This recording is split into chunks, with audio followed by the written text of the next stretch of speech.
ఈరోజు రాజమండ్రి సెంట్రల్ జైల్లో లిక్కర్ కేసులో ఏదైతే ఈ కూటమి ప్రభుత్వం వాళ్ళు అక్రమంగా ఒక కట్టు కథను అల్లి మిథున్ రెడ్డి గారి పైన బనాయించినారో ఆ లిక్కర్ కేసులో లోపల ఉన్నటువంటి మిథున్ రెడ్డి గారిని కలవడానికి ఈరోజు ఈ రాజమండ్రి సెంట్రల్ జైలుకు రావడం జరిగింది.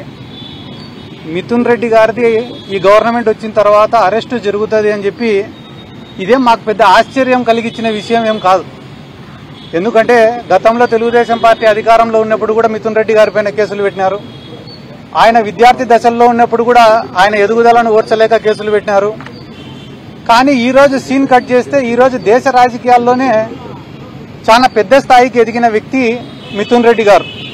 అంటే పొలిటికల్గా కావచ్చు, వ్యాపార రీత్యా కావచ్చు, ఆయనకున్న పలుకుబడి రీత్యా కావచ్చు, ఆయనకున్నటువంటి కాంటాక్ట్స్ రీత్యా కావచ్చు, ఇండివిజువల్గానే చాలా టాల్ పొలిటీషియన్.